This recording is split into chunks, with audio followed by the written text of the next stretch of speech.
This is good. This is a good discussion. I think it's a good discussion. I agree. It's a very good, and especially for this section where they're going to be talking about that part of that problem more specifically. It's very poignant. Agreed. So, what section we are discussing today?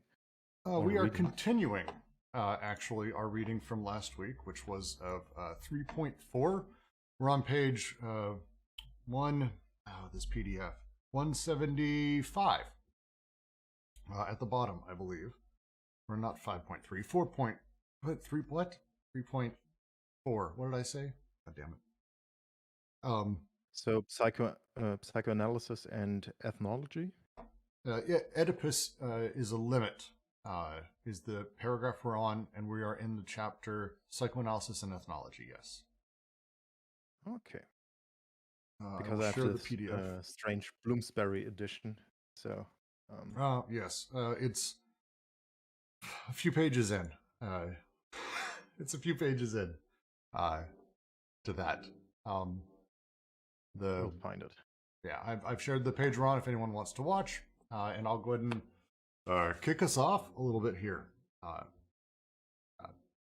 Hello, and thank all of you for coming to the ongoing reading of Anti-Oedipus here at the Deleuze and Guattari Quarantine Collective, the DGQC. As always, if you want to follow us on Twitter, you can at D&GQC. If you like what we're doing, jump onto Patreon, toss us $1, $5, whatever it is. Every dollar goes to balancing us out. It's DGQC on Patreon. Today we're going to be continuing our reading of 3.4, Psychoanalysis and Ethnology, as we continue through the discussion of Oedipus as a limit, where we left off last week, moving through the way that the matriarchy, how Oedipus works within society, cultural issues, how Marx was bringing all of these things in, how universal history starts to be built, and how psychoanalysis can utilize this, and playing through all of it. I'm trying not to jump too much ahead. It's a tough one, to say the least, but there you go. Before we get going, does anyone have any questions, comments, announcements, things happening this week that I should be all excited about? Yeah, it's National Breastfeeding Week, so Jesus Christ, something to rejoice over. Got milk? Speaking of Oedipus, and anyone have anything actually to bring up? Sons of bitches. The fandom group will be picking back up tomorrow at 12 p.m. PST with Fred Moten's article on blackness and nothingness. So that'll be cool. So please join us for that. I guess to be a little bit more sober, the literature group will still be working on The Hollow Men this Saturday, noon PST. No news yet about a time change, and we're picking up at section 2 of the poem. So join us for a fun discussion. All right. We are getting ready to wrap up the Dao De Jing in our Dao Zen and Deleuze Saturday night group. We are on probably our last 3 weeks with the book. So if you want to come catch the concluding discussions and then the final review session at the end, it's Saturday at 7 p.m. Pacific time. All right. Well, with that, I'll go ahead and I'm going to read a little bit back. I'm going to go 2 sentences back because it will help continue the rest of the reading, but I'm going to go ahead and dive into it. I'm going to go 2 sentences back and then go in. Speaking of Oedipus, it is universal in that sense. Thus it is indeed within capitalist society that the critique of Oedipus must always resume its point of departure and find again its point of arrival. And continue. Oedipus is a limit. But limit has many different meanings, since it can be at the beginning as an inaugural event in the role of a matrix, or in the middle as a structural function ensuring the mediation of personages and the ground of their relations, or at the end as an eschatological determination. Now, we have seen that it is only in this last sense that the Oedipus is a limit. This is also the case for desiring production, but in fact this last sense itself can be understood in many different ways. In the first place, desiring production is situated at the limits of social production, the decoded flows, at the limits of the codes and the territorialities, the body without organs at the limits of the socius. We shall speak of an absolute limit every time the schizoflows pass through the wall, scramble all the codes, and deterritorialize the socius. The body without organs is the deterritorialized socius, the wilderness where the decoded flows run free, the end of the world, the apocalypse.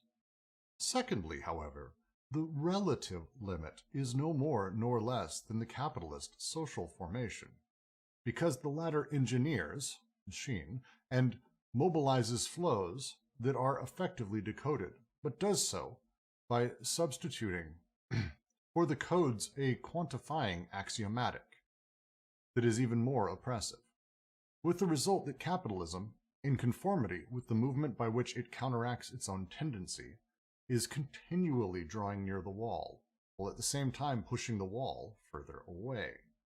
Schizophrenia is the absolute limit, but capitalism is the relative limit.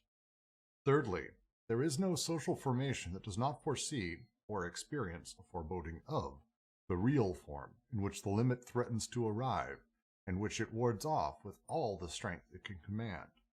Whence the obstinacy with which the formations preceding capitalism encast the merchant and the technician, preventing flows of money and flows of production from assuming an autonomy that would destroy their codes.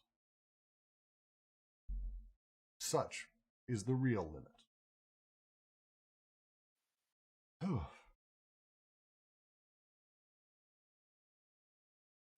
That takes us right back into our preliminary discussion on the BWO and its relationship with the deterritorialized socius. It does. And specifically this last little bit, just to restate, because it goes through limits, how limits can be at different places. But at the end, as an eschatological determination, a limit, a determination, a setup that's placing us, or that barrier, that wall that exists, that sits. Oedipus is that limit. It is the determinative representation that does this. Paralogisms basically play inside of this. As he says, only in this last sense. In general, the limit of desiring production as well hits this limit, the role of determination, the role of playing within these representations. And that's where the BWO is. This is where the fun discussion. Do we want to? A few more of you are here. It's worth saying. So JK was asking and talking about the BWO through the different socii, and I said the rather provocative idea that I tend to be uncertain or not really think that the BWO is a thing that really existed in the primitive in the same way that we're talking about it here. Maybe not even the despot. And that because it sits, the BWO sits at this wall, this deterritorialized wall, or this edge of, I don't know, this turbulent section where there is deterritorialization and reterritorialization, which is necessitated by capital, that the BWO didn't really exist prior to capital in the same way. Perhaps overly provocative, and I'm not even sure I necessarily believe it, but I tend to feel that direction. And this, I think, backs that up. So feel free to jump in. I just figured now that I have webcam and Triad and Ken here, I might as well annoy you people for answers too.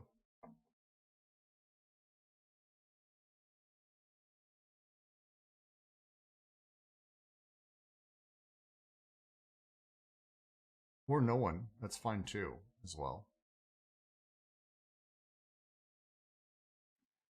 Yeah, I mean, you're spot on that this point about what Oedipus does as a limit, right, is it limits decoded flows in that the nightmare of the society, if I remember correctly, right?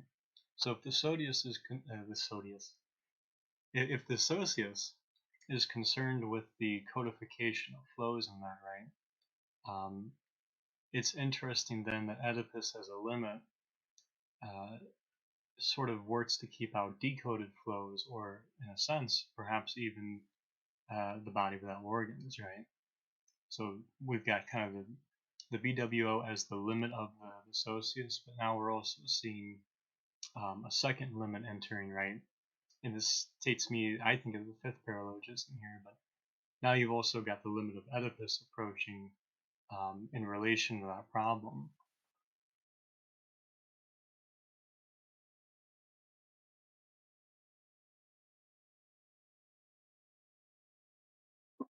So the I body, don't. Sorry. yeah, Go ahead. yeah. So the body without organs is not just the individual, or it is a kind of an overarching you know solidarity of flows within the which is the socius. I think if we're talking about an individual, in specifically what Deleuze and Guattari are writing, if we're ever talking about something that is individualized or individuated or an individual, we're way past the body without organs. We've come into the conjunctive synthesis at that point once we begin talking about individuals. Going somewhere? Where you going? Well, so for me, we're talking about two different sides of things because we're talking about regimes, and he's going to be getting into this. They'll be getting to this into the rest of this section. But when we're talking about the regime of the molecular, we're talking about the BWO as being the method that organizes, or the machine or the surface in which desiring production is organized on. For the Socius, we're talking about the molar, which is the organizing effect, or the thing that contains and organizes production for the social machines. So we have desiring machines and social machines as the two sort of steps between the molecular and the molar. The BWO being that for the molecular, the Socius being that for the molar, is my understanding of their use of it. And so that's why they use the term of kind of where they collide at their minimum. The body without organs at the limits of the Socius. It's not that the body without organs is at the limits outside of the, so like on the other side of things, but we're talking about the literal limits of like where that hits.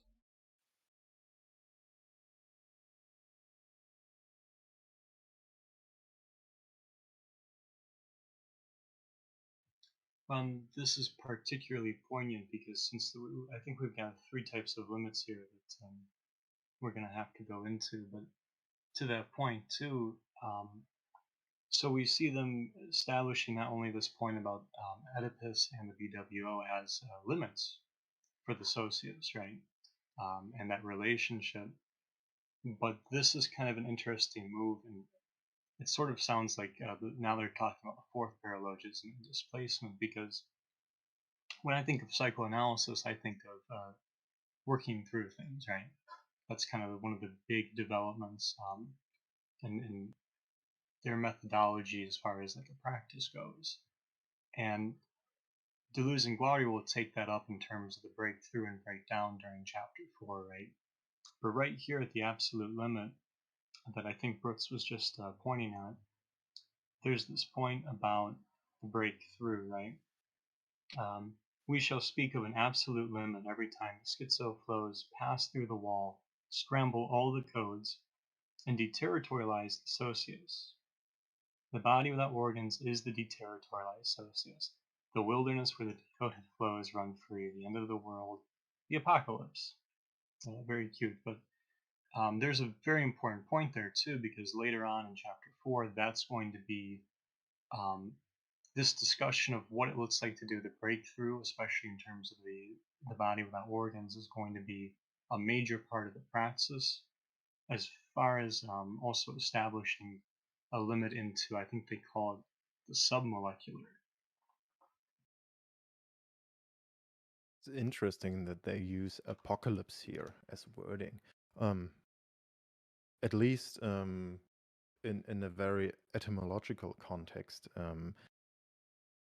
because nowadays we associate apocalypse with something that is totally devastating and just a form of destruction. And yeah, this connotation is implied here with it, but also it is, at least for me, a reference to this plane of immanence that is so essential for Deleuze and the movement of the pure difference, because the apocalypse is the final unveiling of truth, so to speak, the last veil that falls or is unraveled and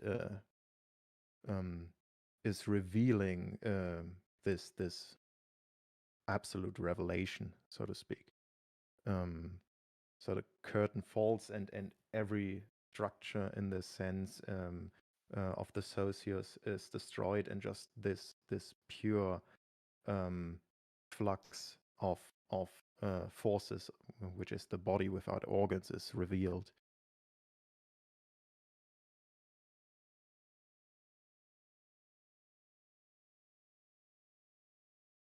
Or maybe I just read too much Heidegger lately. No, I think, I mean, we're talking about, when we talk about the three limits, the first one is essentially the purely uncoded desire. And I think they've said multiple times in one way or another that society could not survive a true desire or an uncoded desire or uncoded flow, that's kind of a thing they've fallen back on a few times. And so this place on the other side of, whatever territorialization there is, this place where everything is a purely deterritorialized socius, where decoded flows run free, the end of the world, the apocalypse, is that sort of, I don't know, a permanent revolution, I think would be something Holland would probably call it. Or they kind of refer to it a little bit as that a little bit later, but I think you're spot on with how you're talking about it. And then the second one that they're talking about, the one step internally, we pull a little bit more back. Secondly, the relative limit is no more or less than the capitalist formation, because the capitalist formation engineers and mobilizes flows that are decoded, but it does this by substituting for the codes a compatible axiomatic, a quantifying axiomatic, a rule around these things that is actually more oppressive than the coding itself. That's the essence of essentially how capitalism works. The result that, as it says, capitalism, in conformity with the movement by which it counteracts its own tendency, always heads towards the wall of this absolute limit, where everything is fully deterritorialized, but is always also pushing the wall further away with the axiomatic. So it's this, with one hand deterritorializing, with the other hand reterritorializing. I refer to it as kind of the Whitewater Rapids, or the mass sort of flux point of the entire thing. It's at that point constantly moving it. And that's the second thing, because I know Bostgard asked, Rimke asked, just to sort of talk through that. And then you have the third, where the social formations that exist themselves are able to understand their place within that socius. Like, again, the social formation is not the socius. Socius is the entire thing that organizes, but the social formations are aware of this limit that's constantly threatening sort of to be around the corner, and are constantly pushing that away. Whence the obstinacy with which the formations preceding capitalism encast the merchant and the technician, preventing flows of money and flows of production from assuming an autonomy that would destroy their codes. Basically, the desire for social formations to continue the repression of the coding system in order to prevent the pure, unbridled sort of nature of capital that doesn't code in the same way, but utilizes axiomatics, which is even more oppressive, but also terrifying because everything's decoded, which is that far limit. Man, I hope everything I said there wasn't just a load of shit. That's a lot of words.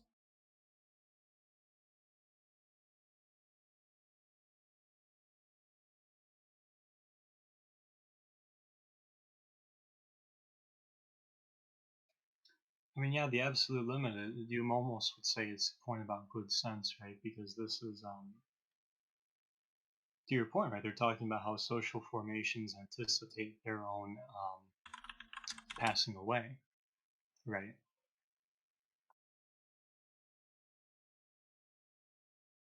Well, I guess I should say passing away should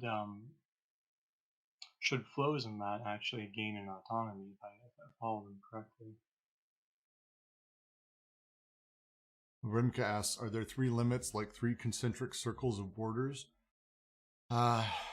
It's tough to think of these things as concentric circles because that denotes that there are lines. It's not so much that. Think of the BWO as flat whiteness forever. There's a scene in The Matrix where they're standing right before he calls up everything, and it's just this giant white room of neutrality where everything, all the bits can be kind of whatever they need to be at any given time. This is fuzzy, weird, odd thing to say, but that's kind of that outer limit. Nothing is there. Nothing is coded. It's all decoded. It's a neutrality to it. The BWO isn't like a thing or isn't pushing in a direction. It's this neutrality, a sort of heat death of things almost. Is end of the line thing, I guess is how I would describe it. So I'd be hesitant to say it's circles of borders, but it's kind of the BWO and then the real limit, which is the social formations that create such a thing that constantly are coding.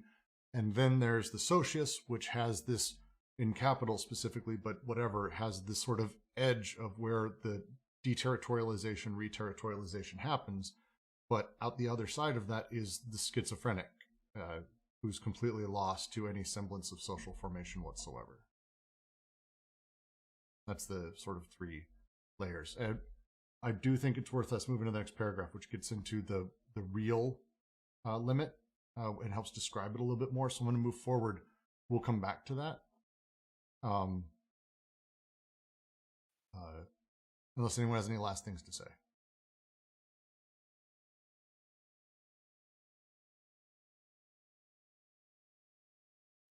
Yeah, just to that point about the circles, it looks like they want to say it's three limits in different contexts. One is inaugurating, one is a matrix, which they'll come back to with things like love, and then the eschatological one, which is the real limit we're talking about now that Oedipus does, right? That's the sense Oedipus is a limit.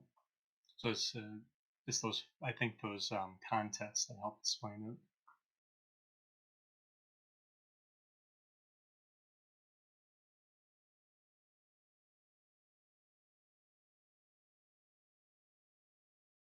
So does the schizophrenia represent a kind of a possibility of going beyond that limit or those limits?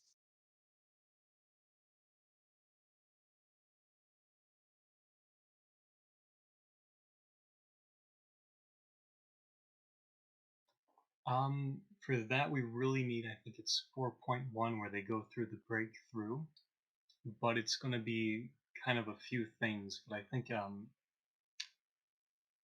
it's more about how the BWO is going to fit into making something like that possible, right? Which would be I think they call it the absolute limit, as opposed to the real limit here, which is why I mentioned the fourth paralogism here, right? This is kind of sounds to me like a point about displacement. Well, and I definitely want to make sure we get on audio. Ben's completely right that we are kind of starting to aim at conflating decoding and deterritorialization, and they're not the same thing. We happen to be talking about them in one of the times where they cross over.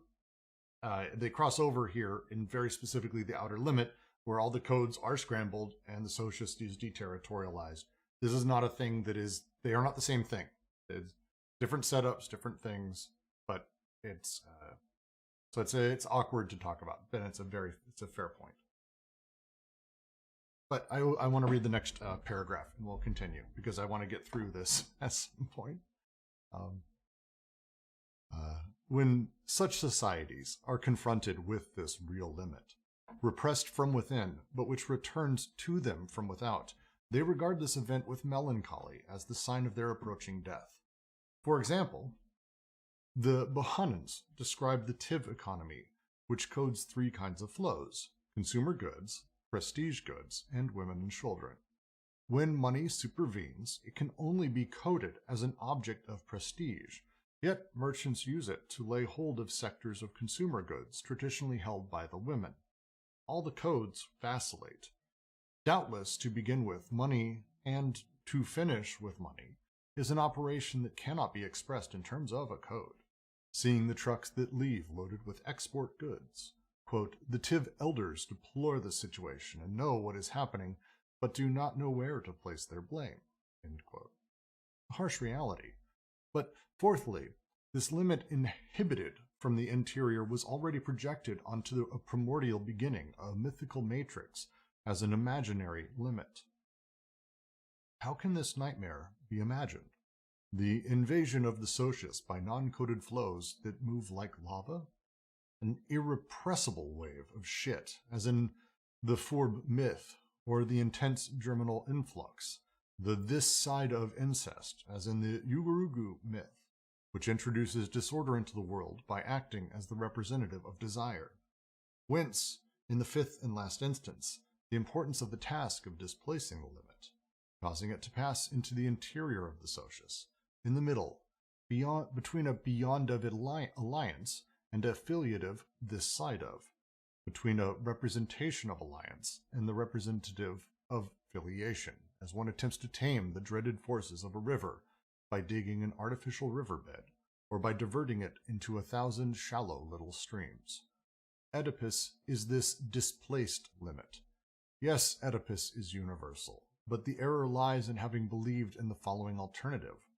Either Oedipus is the product of the social, repression, psychic repression system, in which case it is not universal, or it is universal and a position of desire. In reality, it is universal because it is the displacement of the limit that haunts all societies, the displaced represented that disfigures what all societies dread absolutely as their most profound negative, namely, the decoded flows of desire.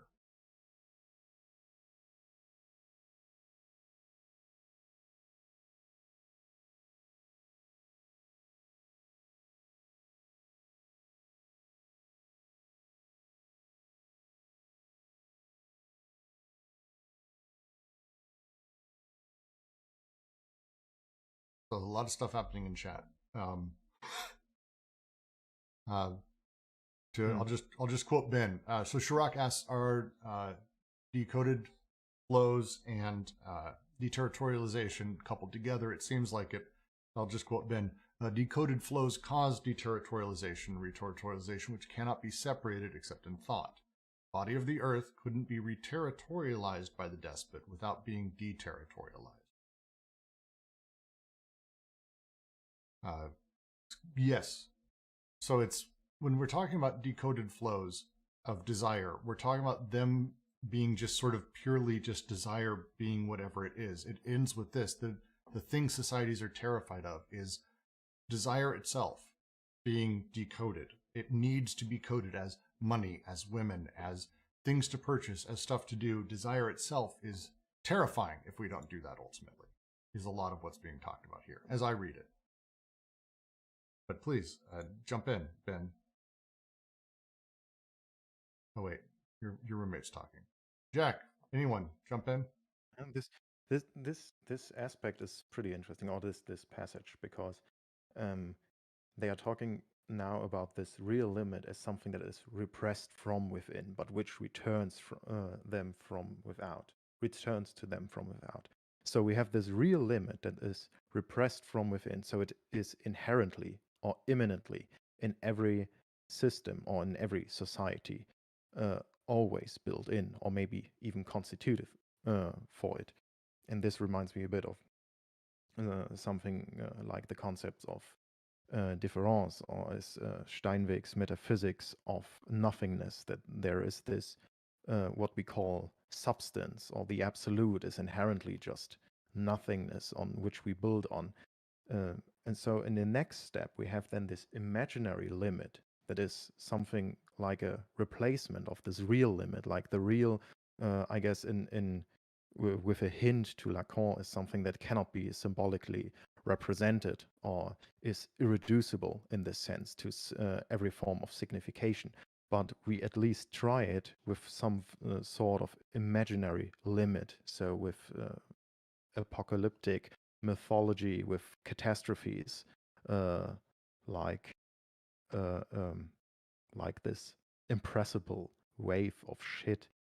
And at last, there is this displaced limit at the heart of every society that it is pushed out like Oedipus. It is this imaginary limit that is representative for the real limit that is inherent in every society. It's its own death and the destruction of every desiring machine and desiring production. But this displaced limit now, it becomes something that we can take from our imagination and push it out, something like a taboo, or that we can point at. So we have something we can blame when society collapses. So because it was this Oedipus, it was the fall down of all the values we had because we gave into incest, for example. And that's the universal character for Oedipus. At least that's how I read it here. And that this displaced represented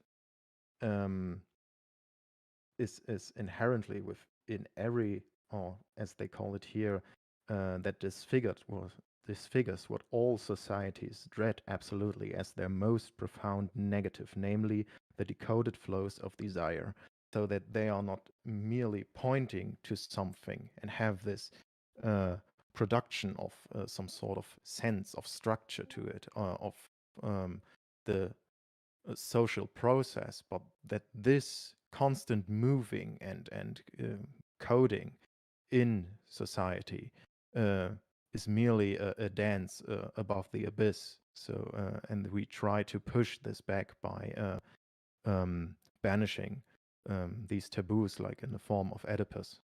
Or am I reading this falsely? I cannot speak today.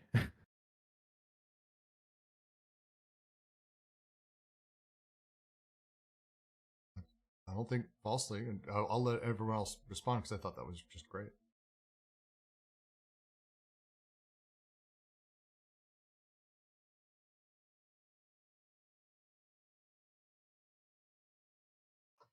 To pose a question on the back of that, since we have a Lacanian expert in the room, or at least someone who suffered through most of his work, Ken, do you have any thoughts on the imaginary limit and why the use of imaginary there? Because it seems Lacanian, but I can't really say much more about it than that. I don't know anything about Lacan. The so it's interesting. So he was talking about apocalypse earlier, and in difference and repetition, he notes Bernswagger in talking about the saying that schizophrenia is like the theater of terror or something, and that's this area of the imaginary real. That's like Hellraiser or whatnot with the Cenobites and stuff like that. Um, so that would be my guess, but I think here more specifically, there. If I take this Varun quote that I got, um, it's it it's the fact of representation um, being coupled with some sort of symbolic gesture, um, creating a signified that does the whole death drive masking thing. Um, so my answer would be something to do with images or representation. So it would be a stereotype of what would happen if we decoded flows. You would have anarchy and whatever the stereotype of anarchy is, or you would have, you know, all these other things that people sort of erect to defend against the prospect of this real limit. And that's what the imagistic world is supposed to do. Um, so we erect images of spiders and other things to actually sort of triangulate us from a more terrifying sort of fear. Um, their use of myth there. I think this is Loki that they're talking about. First, where is it? The Forbay myth. I'm not positive. To help you out, specifically where they write, but fourthly, this limit inhibited from the interior was already projected onto a primordial beginning, a mythical matrix as the imaginary limit. How can this nightmare be imagined? The invasion of the Socius by non-coded flows that move like lava? An irrepressible wave of shit as in the Forber myth, or the intense germinal influx of this side of incest as in the Yorgu myth, which introduces disorder into the world by acting as the representative of desire before they move into the fifth instance. And I'm guessing the mythical matrix is the mother or something like that. And the idea in psychoanalysis is that that's like sort of the imaginary is the dyadic relationship between the mother, or that's the thing that instantiates the ego is you sort of witness how you're seen as an image, and then you seek to be that thing. But then you realize that the image of your body is not what's going to satisfy your mother. And then comes the daddy, and then you imagine what it is about daddy that mother desires that you don't have, and then you get the phallus, right? So that's my best bet. Is that the matrix bit is like Gaia or something like that.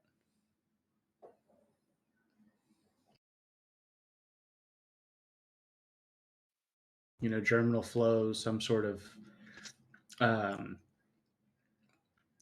maternal abyss that you could return to, that that Nietzsche sort of hints at, and thus spoke Zarathustra whenever he's talking about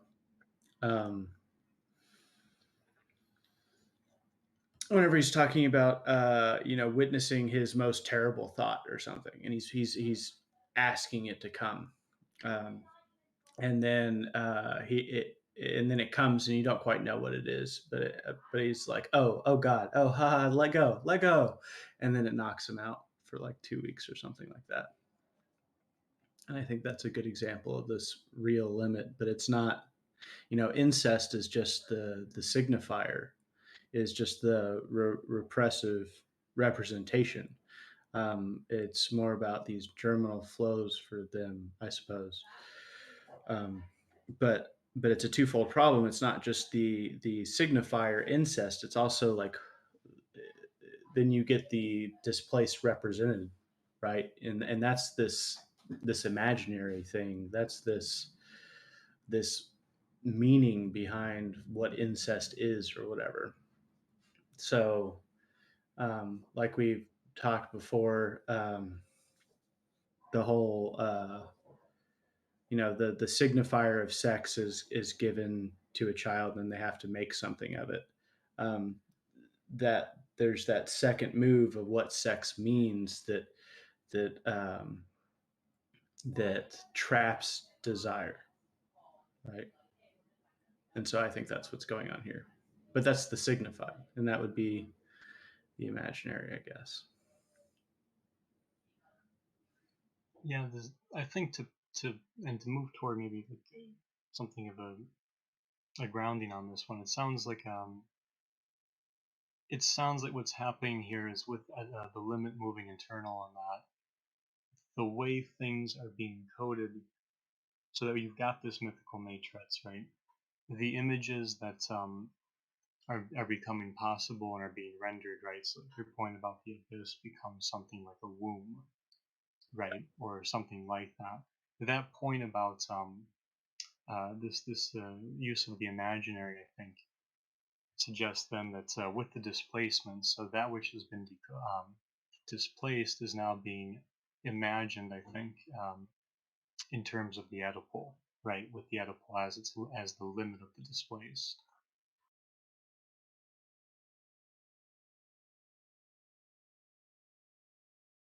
I mean, I guess. I'm still trying to wrap my head around what exactly. I mean, it's straightforward what they say Oedipus is, but finding that place within everything else has been sort of difficult for me. But yeah, for sure. Like, because then all of society or whatever becomes delimited by or limited by Oedipus. Now, your father or your boss becomes your father or something like that, or the rules on the road somehow represent your father, and then like the cake you eat too much of is your mother or something like that. Well, this even sounds like if we were going to be talking about a myth, right, and what myth does, part of this point about displacement seems to be that the imaginary context of the myth is going to be hereby through the Oedipal limit, right? And it sounds to me like this is basically displacement they're talking about, is going to be Oedipalized, right? So it's going to be it's going to, at least in some way, belie an Oedipal imaginary.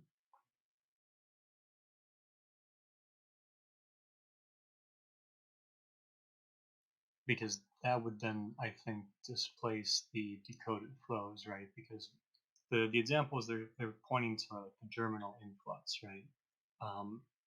But this side of incest is in the Yorgu myth.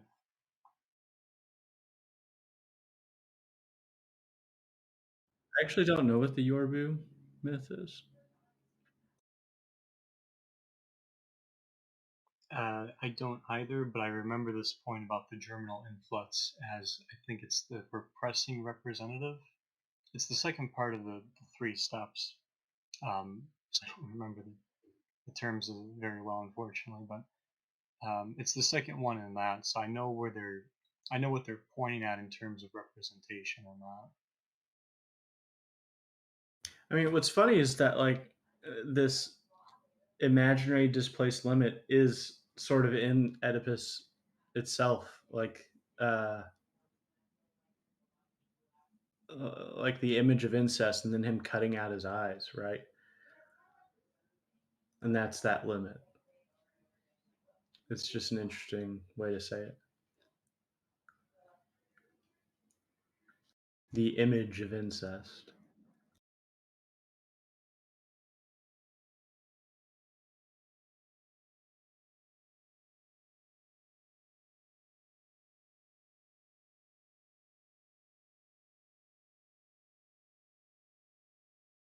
I will just say I'm also having a really good discussion with Ben at the same time, so that's why I've been a little bit silent. We're going to have a chat about this, Ben. We will discuss this, because this is good shit. I'm not saying that push to fifth or hold off.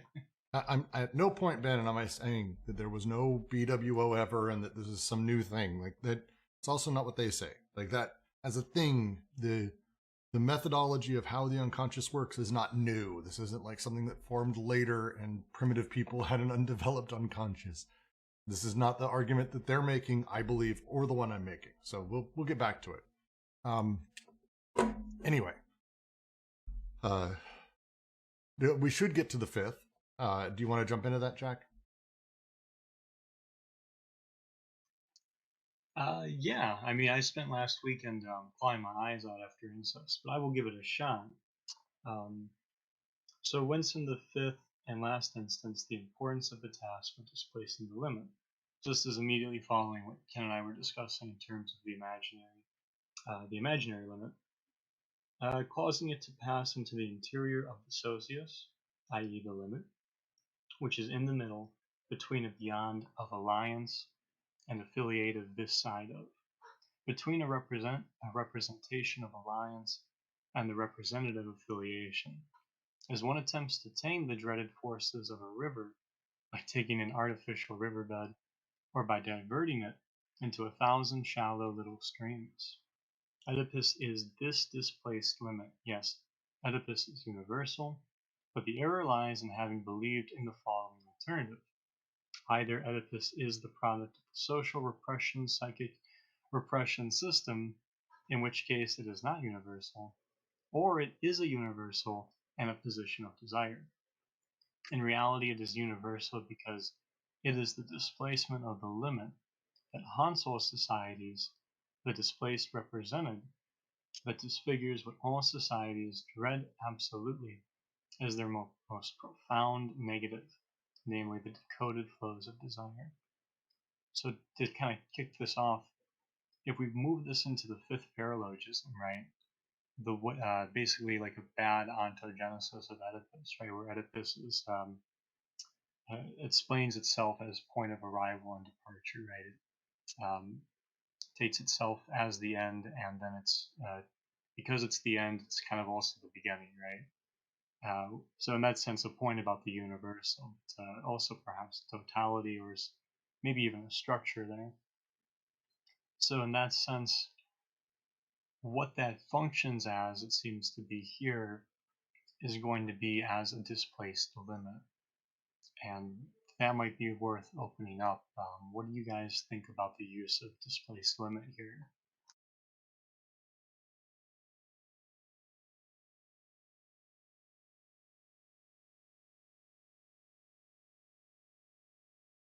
I personally like it. I think it's an interesting way for us to begin the discussion of how, and we will be getting into this, how anti-production and repression function. And the displaced limit is, I think, a good beginning that starts to point at some of that, especially with some of their later the usage of it. Oedipus being this displaced limit, the idea of, yes, it is universal because it is the displacement of all limit that haunts all societies. We don't ever want to actually get to that limit, and so we find ways to essentially scare ourselves and find reasons to ways to justify it, I suppose would be a good way to put it. Yeah, I think you're spot on that it's, at least as I'm reading this, it sounds like what they're getting at is that which is decoded is changing, right? And so the displaced limit, right, since we're talking about not only the decoded, but how it's represented, right, through Oedipus, that which is represented is actually changing, right? So the Oedipal limit in its displacement is changing, and one would think that affects what is decoded as well.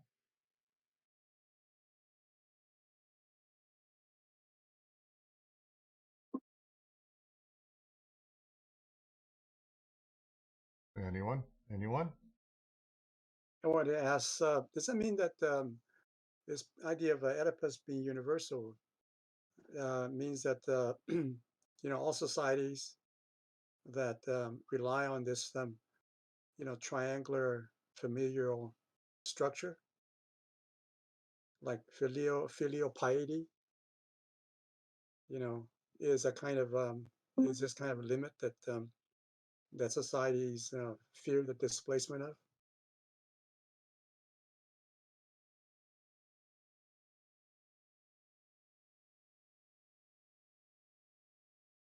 I actually You're asking. Oh, go ahead, Brooks. no, please, because I was going to say I think actually we're going to be talking about the next two paragraphs actually in order to answer that, because it's the exact right question to ask, I think. But go ahead, Jack. That works for me because I was going to ask if I understood it correctly, but yeah, No. if you want to just push into it, I'm cool with that too. I'm going to jump forward. We'll come back. JK, if we don't answer by the end of this, make sure we do, for sure. But I think the next couple paragraphs are going to be able to start answering that. So I'll continue. This is not to say that the universal Oedipal limit is occupied, strategically occupied in all social formations. We must take Gardner's remark seriously. A Hindu or an Eskimo can dream of Oedipus, without, however, being subjected to the complex, without having the complex. For Oedipus to be occupied, a certain number of conditions are indispensable. The field of social production and reproduction must become independent of familial reproduction, that is, independent of the territorial machine that declines alliances and filiations. The detachable fragments of the chain must be converted, by virtue of this independence, into a transcendent detached object that crushes their polyvocal character.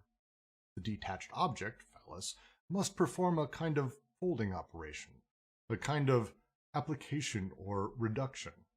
A reduction of the social field, defined as an aggregate of departure to the familial field, now defined as the aggregate of destination. And it must establish a network of one-to-one relations between the two.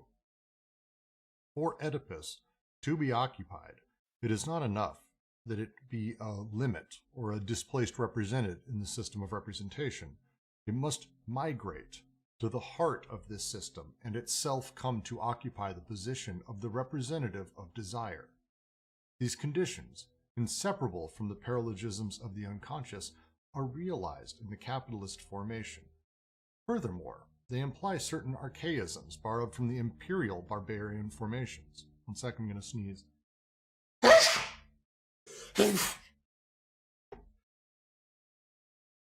Oh my, sorry about that. The conditions, inseparable from the paralogisms of the unconscious, are realized in the capitalist formation. Furthermore, they imply certain archaisms borrowed from the imperial barbarian formations, in particular, the position of the transcendent object. The capitalist style has been described by D.H. Lawrence, quote, our democratic, industrial order of things, whose style is, my dear little lamb, I want to see mommy. Kind of like that, actually. Still like the little snark that they add in here. It's not so much that Oedipus is a thing, or that someone can dream about fucking their mom, or the idea of it. As he says, it's not so much that an Eskimo or a Hindu can dream of Oedipus. I don't even know if I'm allowed to say that word anymore. It's not the right word, but the word they use. The society, the way that it operates, Oedipus needs to actually, for it to be occupied, it needs to actually create that displaced limit. It needs to build in the repression at a deep level and reorganize things for it to be occupied. The handful of things that they talk about here that Oedipus does, from crushing the voices of multiple family members to ultimately bivocalization between two, the reduction of the social field overall, the folding operation, all of these elements that need to happen. That's how we have this thing occupied and how it sort of works in different societies. It's not so much that Oedipus jumps in and now suddenly people want to do X and it's like, oh, they're Oedipalized. It's like, yes, to have the complex, here's the entire thing. And I think it is a fair analysis of our democratic industrial order of things, whose style is, my dear little lamb, I want to see mommy, which is pretty cute. I felt like this was a direct answer to your question, JK. Does that help at all?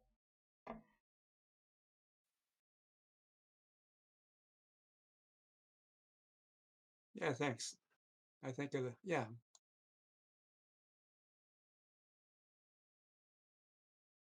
Anyone want to add on to this? Because there's a few things in here that are pretty profoundly interesting, I thought.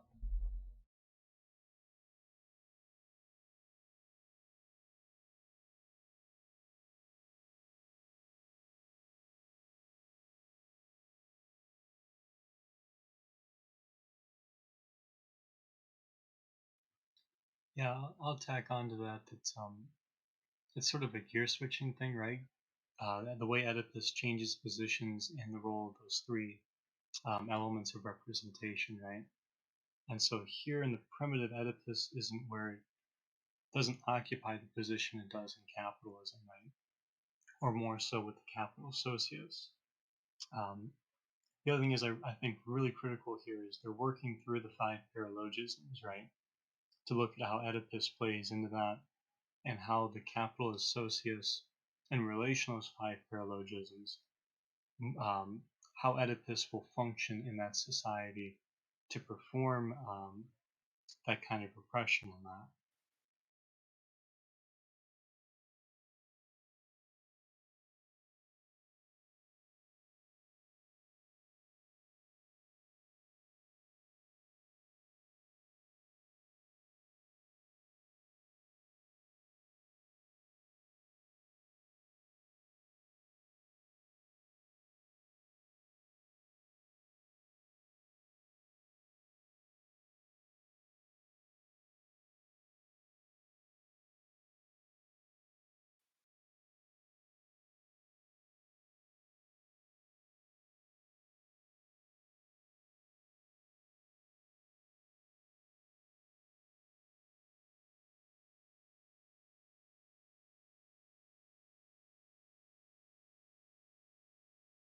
I mean, I've got a.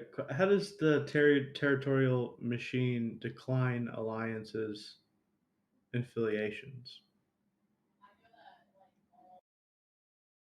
I think they're using some English language games here, and specifically they're using decline as the root of declension. Oh, okay, that makes sense. Thank you.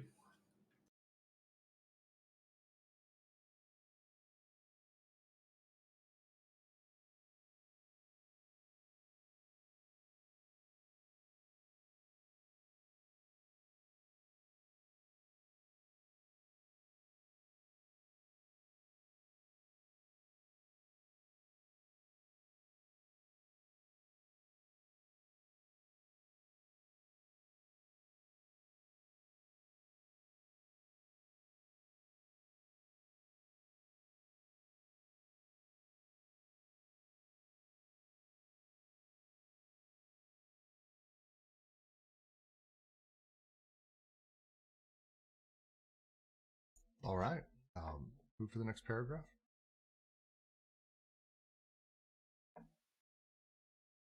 Now, on the one hand, it is evident that the primitive formations do not come close to fulfilling these conditions, precisely because the family, when opened to alliances, is coextensive with and adequate to the social historical field, because it animates social reproduction itself, because it mobilizes or causes passage of the detachable fragments without ever converting them into a detached object.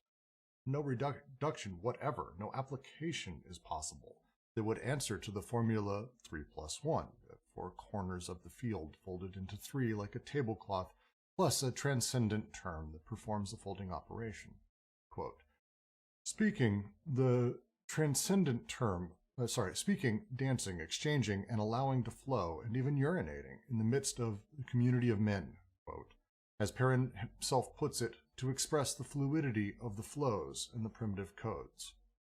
At the heart of primitive production, one always finds oneself at 4 plus n, in the system of ancestors and affines, far from being able to claim that there is no end to Oedipus. One sees that it never manages to begin. One is always brought to a halt well before 3 plus 1, and if there is a primitive Oedipus, it is a neg Oedipus in the sense of neg entropy. Oedipus is indeed a limit or a displaced represented, but precisely in such a way that each member of the group is always on this side of or beyond, without ever occupying the position. Gardner has understood this very well in the formula we cited. It is colonization that causes Oedipus to exist, but an Oedipus that is taken for what it is, a pure oppression, inasmuch as it assumes that these savages are deprived of the control over their own social production, that they are ripe for being reduced to the only thing they have left, the familial reproduction imposed on them being no less Oedipalized by force than it is alcoholic, or sickly. I'm going to read the footnote. Perrin puts it, to express the fluidity of the flows in the primitive codes. Regarding the coextensivity of marriages with the primitive social field, see Jalin's remarks, quote, marriages are not governed by kinship laws. They obey a dynamic that is infinitely more complex, less rigid, whose invention at each moment utilizes a number of coordinates of another order of importance. Marriages are more apt to be a speculation on the future than on the past, and in any case, these marriages and their speculation derive from what is complex, not from what is elementary, and never from what is rigidly fixed. The reason for this is not by any means that man knows laws only so he may violate them, whence the stupidity of the concept of transgression.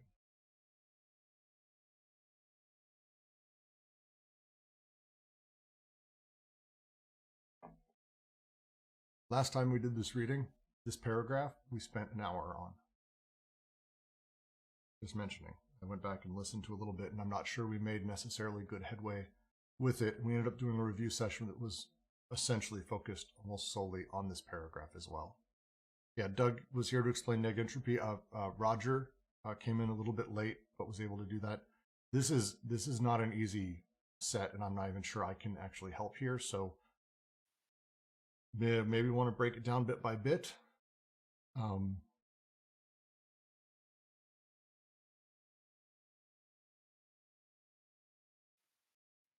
If we start at the top, right? So what they lay down in terms of the 5 paralogisms in Oedipus in relation with capital Socius, right? The primitive formations or the primitive Socius doesn't come close to fulfilling those conditions, right? So we don't have Oedipus in the last stage of the representation, right? And this looks like they're going to explain in this paragraph why that is, and how Oedipus does function here.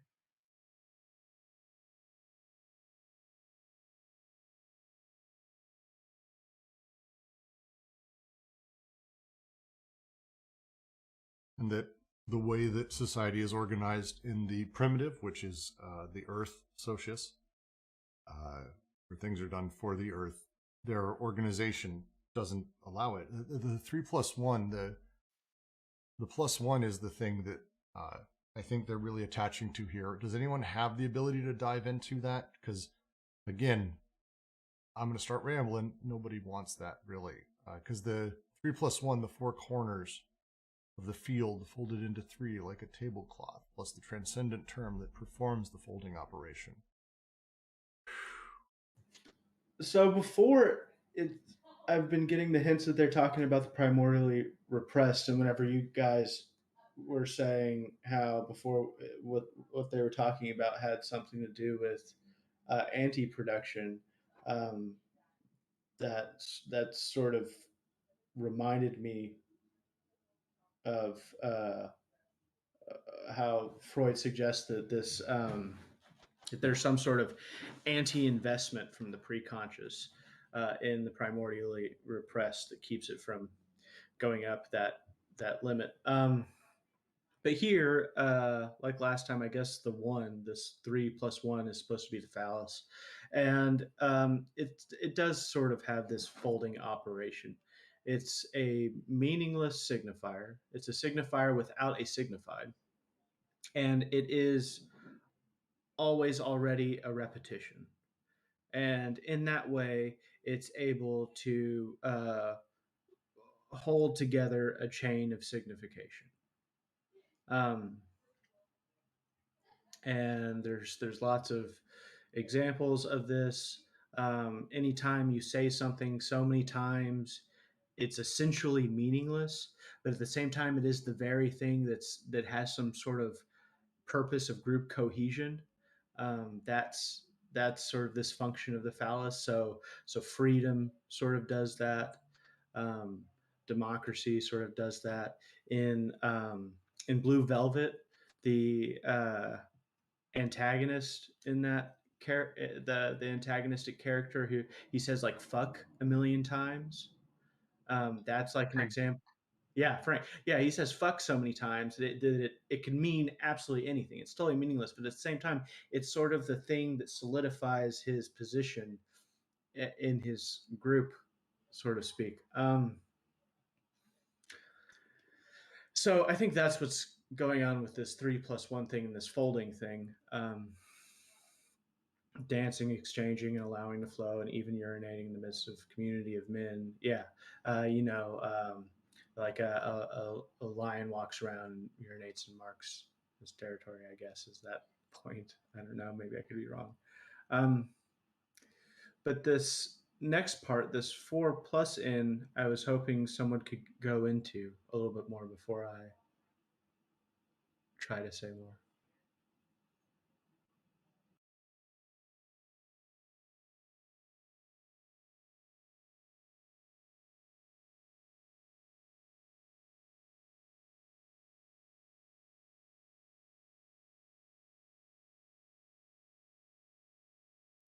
I don't think they really get into the 4+N until the next chapter, so Yeah, I'm gonna say that this is something we may have to put a pin in order to push forward. Okay. I hope that. For me, the 3+1 is just Oedipus in this sense, because it is this folding of the plane represented by this fourfoldedness, this already expanding plane of 4+N, when they say at the heart of primitive production, one always finds oneself at 4+N. So we have this topological plane plus N more dimensions that could be added to this in the system of ancestors and affines. But with Oedipus, with the formula of 3+1, we have always this reduction of this field, and it doesn't even come in this primitive societies to this reduction, as they say it in the next sentence. One is always brought to a halt well before 3+1, and if there is a primitive Oedipus, it is neg Oedipus in the sense of neg entropy. So we have here this structure of Oedipus as this three-foldedness, this trinity of daddy, mommy, me, the father, the mother, and the child, plus the operation that is reducing this plane that is simply fourfolded most of the time, plus sufficiently more dimensions. That is just folded, like with this metaphor of the tablecloth that is just folded in that way, that is just sufficient to this free-foldedness of the Oedipal triangle through this operation that is also needed, because we don't only have the three elements in this relationship, but we also need the reductive folding that brings this social field to overlap, to match this schema of Oedipus.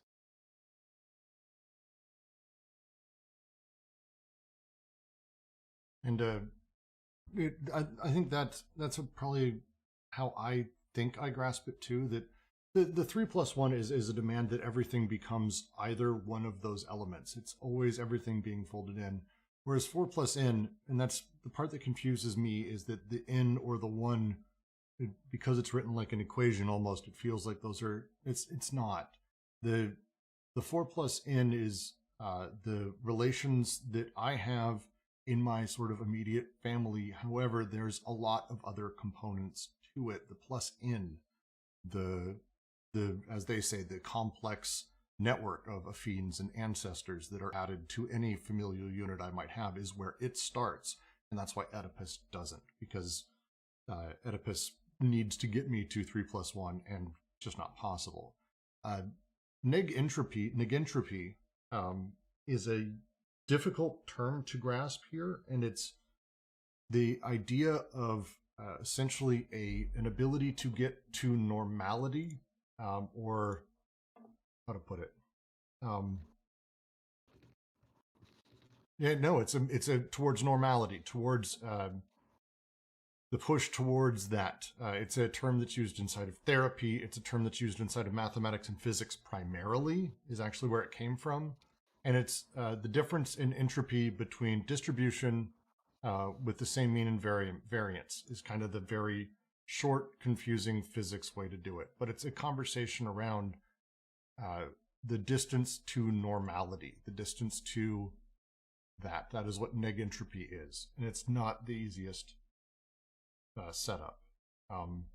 If you have a system at equilibrium, and then you have the system as it is now, the same system, neg entropy is the delta between them. So if there is a primitive Oedipus, it is a neg Oedipus in the sense of neg entropy. The distance, Oedipus is a limit or a displaced represented, but in such a way that each member of the group is always on our side or beyond, because it is not Oedipus. It is a distance to Oedipus. It is a distance to entropy. It is a distance, the delta between where we're at and where we could be. This is the reference they're making there. And so for primitive people who don't have the 3+1 or the ability to get there, the neg Oedipus, it's a terrible way to set it up. It's terrible. Just awkwardly written. It's tough without Doug, and I don't remember what Doug said last time, but I think I follow you because that seems to jive. So I don't know if it's well enough to say anything about the correctness of that, but I do think that jives with the point that, because the interesting thing here is right, what does Oedipus exist here? And so they write it as Oedipus, following what you said about Oedipus not being here except as a neg Oedipus, right?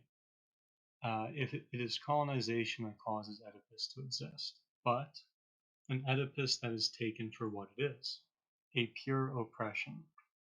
So not a repression, but an oppression, inasmuch as it assumes that these capital S savages are deprived of the control over their own social production, that they are ripe for being reduced to the only thing they have left, the familial reproduction imposed on them being no less Oedipalized by force than it is alcoholic or sickly.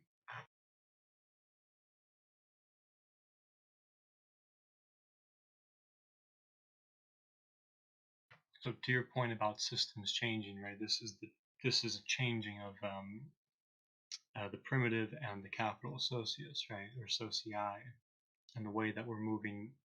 We're talking about oppression now, yeah. Yeah, and then the stuff Doug was talking about last time, and we got into a larger discussion. There's another writer who brought over the concept of neg entropy into psychology, psychotherapy, and all of that. That I'm probably going to assume that Deleuze is more referencing, or Guattari is more referencing here.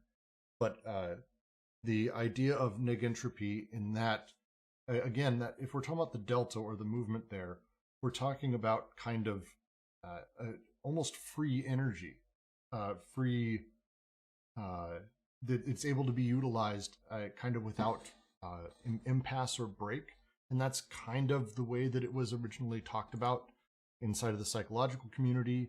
There's a psychic neg entropy that energy can flow freely through into whatever task or thing we choose to put it in.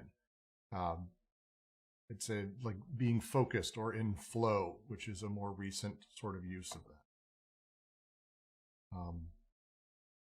Yeah, it's essentially energy you can be confident that you have and that will be utilized, which is really interesting. Like, this would be a worthwhile dive, like super deep. I'm hesitant to say a lot of that stuff existed during Deleuze's time, so it's hard to even know what he's referencing, but it's the overall idea of neg entropy. And so neg Oedipus kind of has the same ring to it in my head. I don't want to go, that's a rabbit hole. I know I went down before. I don't want to avoid it this time, for sure.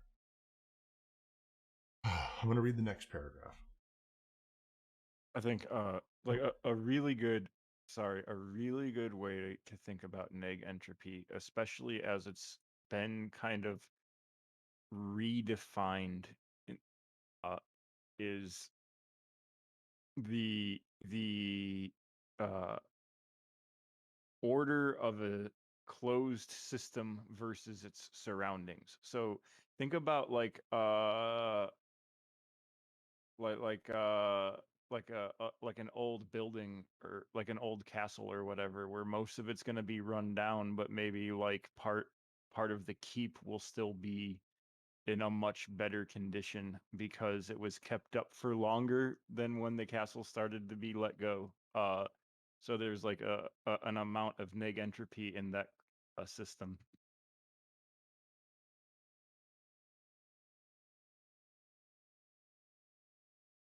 Right, because every system in this way has the condition to fall at one point, to fall into chaos, into some sort of equilibrium in an energetic way. But as far as I understood it, this was coined by Schrödinger in relation to defining life in relation or in contrast to physical systems that tend to this equilibrium in a low energy state, a stable state. But these negentropic systems like organisms, animals, plants, but also to some extent societies, but already dissipative structures like crystals, etc., tend to absorb energy in a very vague sense. So they build up order and structure. They take out the energy and out of their environment and build up more complex forms. In contrast to entropy, it is trying to reduce order to a stable plateau of energetic equilibrium.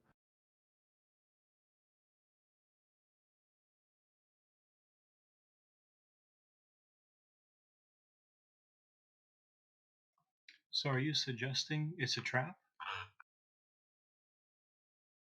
I hate you, Jack. I hate everything about you, Jack. In so many ways, I can't even convey the just fury that no one else knows that was directed at me as a comment. But I know. I don't know what you're talking about. You're a bastard. I was confused if this was just a very gay reference or if it was the Star Wars reference. It was a Star Wars reference because Jack just hates me a little bit. Damn internet kiddies and their references to pop culture.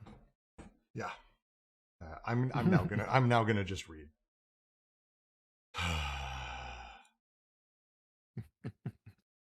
On the other hand, when the requisite conditions are realized in capitalist society, it should not be thought, on that account, that Oedipus ceases to be what it is, the simple displaced represented that comes to usurp the place of the representative of desire, snaring the unconscious in the trap of its paralogisms, crushing the whole of desiring production, replacing it with a system of beliefs.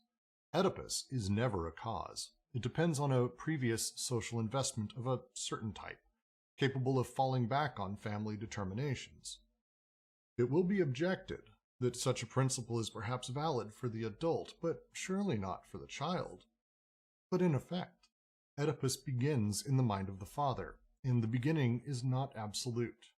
It is only constituted starting from the investments of the social historical field that are affected by the father. And if it passes over to the son, this is not by virtue of a familial heredity, but by virtue of a much more complex relationship that depends on the communication of the unconscious. With the result that, even in the child, what is invested through the familial stimuli is still the social field, and a whole system of breaks and extra-familial flows. The fact that the father is first in relation to the child can only be understood analytically in terms of another primacy, that of social investments and counter-investments in relation to familial investments. This will be seen later, at the level of an analysis of deliriums, but already, if it appears that Oedipus is an effect, this is because it forms an aggregate of destination, family become microcosm, on which capitalist production and reproduction fall back. The organs and the agents of the latter no longer pass through a coding of flows of alliance and filiation, but through an axiomatic of decoded flows. Consequently, the capitalist formation of sovereignty will need an intimate colonial formation that corresponds to it, to which it will be applied, and without which it would have no hold on the productions of the unconscious.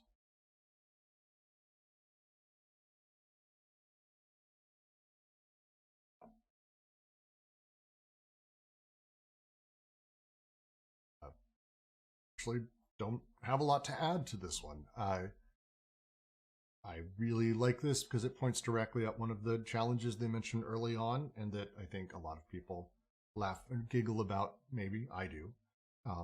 The idea that Oedipus being determinate within the child's the one who visits it upon the family, that it's in you at birth or just by nature of sort of how your unconscious works, rather than the way that the social and network determinations that exist within your growth as a child or as a human aren't the thing that have that imparted on you. Which I tend to lean myself that way a little bit, say. So, thoughts, comments, questions?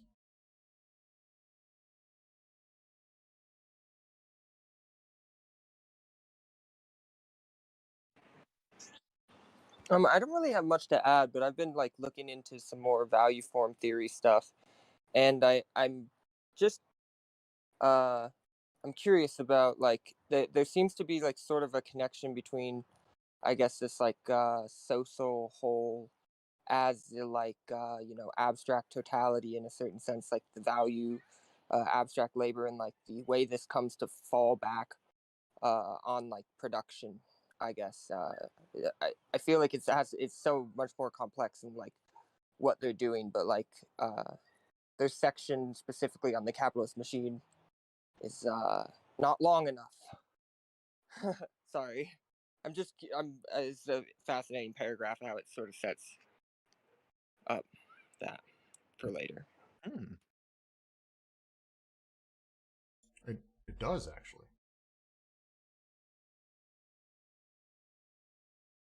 It really does, actually. Good comment. New person, complete kindness. It's good shit. Interesting.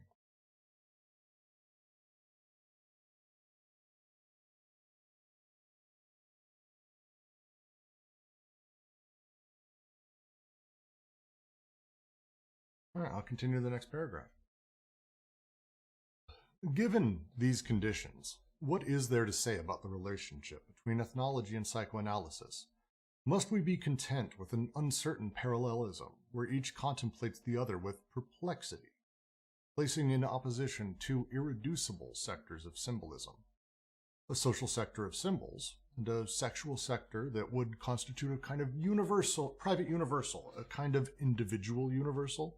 Transversals between the two, since social symbolism can become a sexual material, and sexuality a ritual of social aggregation. But the problem is too theoretical when posed this way.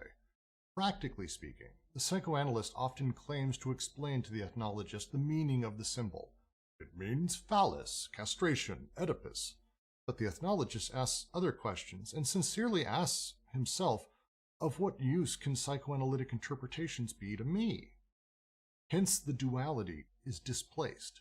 It is no longer between two sectors, but between two kinds of questions. What does it mean, and what purpose does it serve?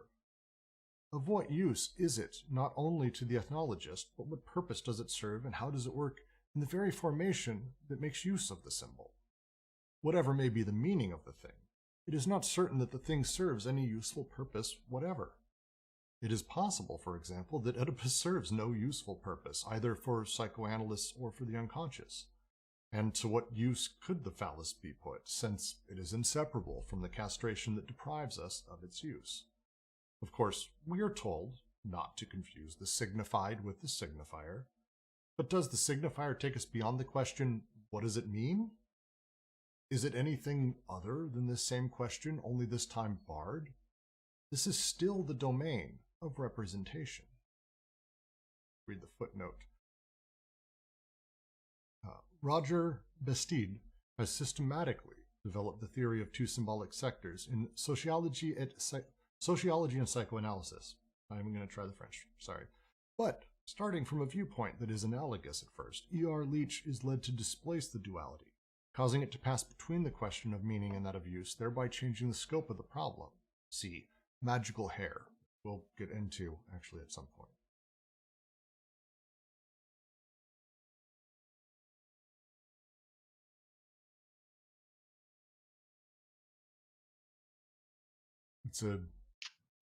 Go ahead, please. I would say it's kind of neat how they're growing out of it. So they just made the point about the 3+1 versus the 4+n in the sense that in the primitive socius, right, you do have an open family. At least it's openable, right, in certain tradings and that. So you've got the aunt and the uncle and the sister that are possible there in ways that they're not with 3+1.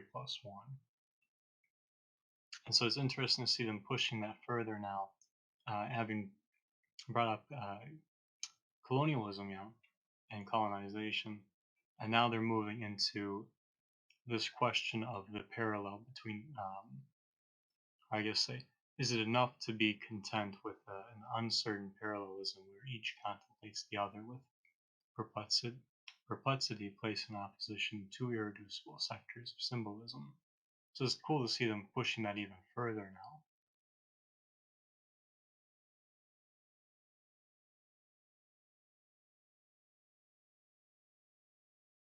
Yeah, fair. Questions, comments, anything?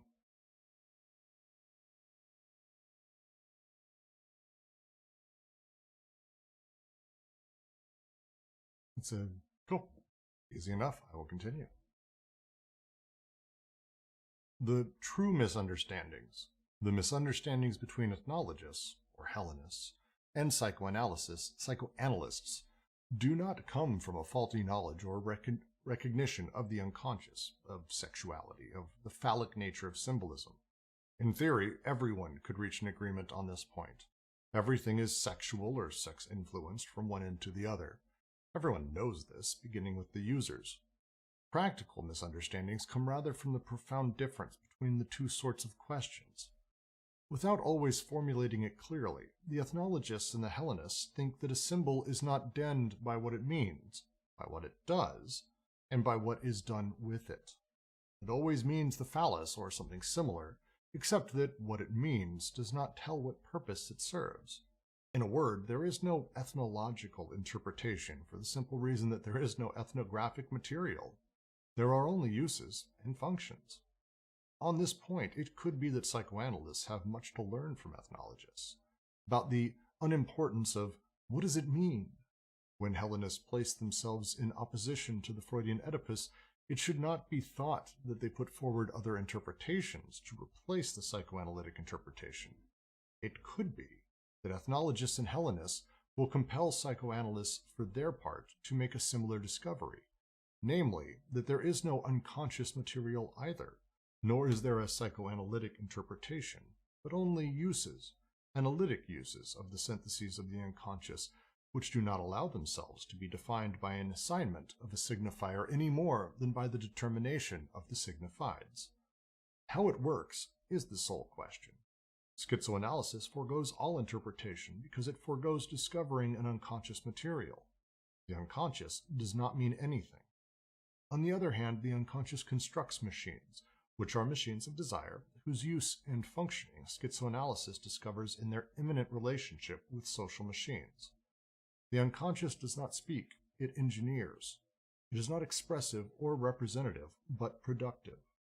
A symbol is nothing other than a social machine that functions as a desiring machine that functions within the social machine, an investment of the social machine by desire.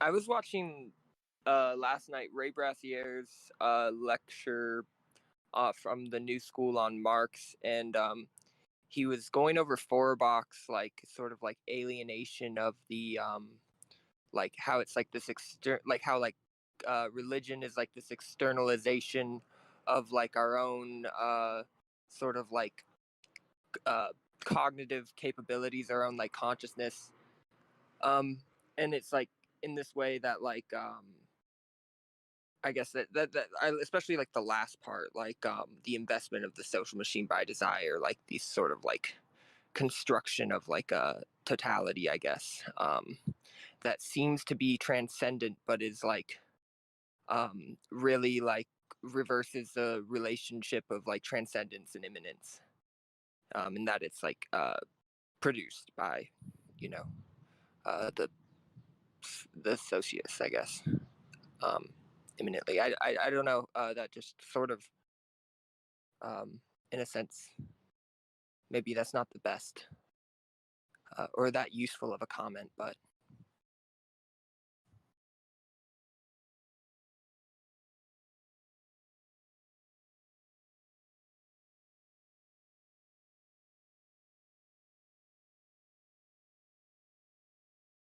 I kind of like the point about the externalizations. Yeah, I don't know Feuerbach well, but in the sense that it's almost like taking something external to what's going on and using that to explain what's going on, right? I think that's probably I think that's pretty accurate.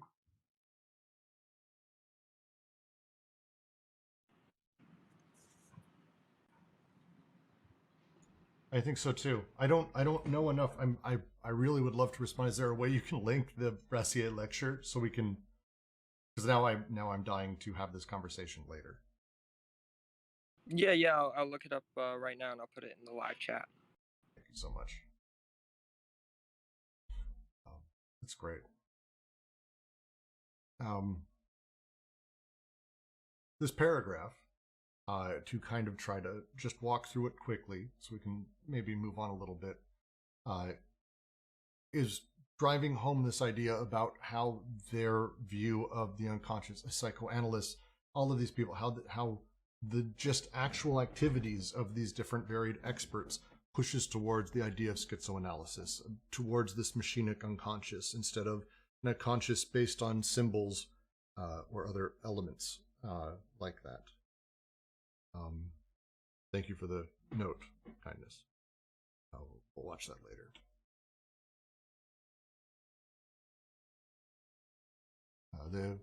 The big point that they're making here, and it's one that they will drive home a lot more later, is that the unconscious doesn't mean anything. That these symbols themselves are actual little machines that are producing and are building and are putting stuff together, and it's altogether an investment of social machine by desire. Symbol is nothing other than a social machine that functions as a desiring machine that functions within the social machine, an investment of the social machine by desire. That's the big one that we're going to be carrying forward from here on, especially as we move into despot and then capital. I will. Yeah, important part of the like Feuerbach thing is that like we create this alien entity, God, and then we subject ourselves to it as if that this is a transcendent cause. So it's like in a sense that this doesn't mean anything. I think if that might be how it sort of relates, I guess, too. Yeah, it's trying to eliminate the idea of a transcendent meaning for sure. That these symbols have this large scale meaning that doesn't matter what culture you're from or anyone. Everyone who has such an image in their head or a symbolism, it's the same exact thing. That's a lot of what they're getting away from. But especially also the idea that there is a unconscious stage with which the symbols dance inside of our heads. Definitely taking aim at that. But we're about to get into a little bit more of that because we're about to get into Guattari. So I'm going to just read the next paragraph to continue this. We're getting into Guattari here. Be ready. It has often been said and demonstrated that an institution cannot be explained by its use any more than an organ can. Biological formations and social formations are not formed in the same way in which they function, nor is there a biological, sociological, linguistic, etc. functionalism at the level of large determinate aggregates. But the same does not hold true in the case of desiring machines as molecular elements. Their use, functioning, production, and formation are one and the same process.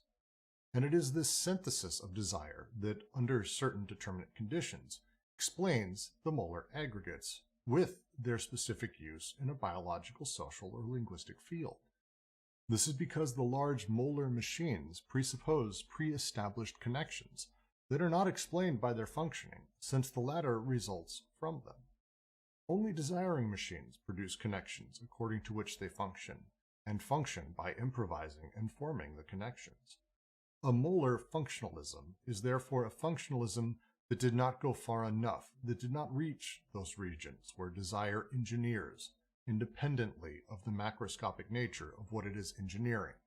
Organic, social, linguistic, etc. elements, all tossed into the same pot to stew. The only unities, multiplicities that functionalism must know are the desiring machines themselves, and the configurations they form in all the sectors of a field of production, the total fact. A magical chain brings together plant life, pieces of organs, a shred of clothing, an image of daddy, formulas and words. We shall not ask what it means, but what kind of machine is assembled in this manner? What kind of flows and breaks in the flows in relation to other breaks and other flows?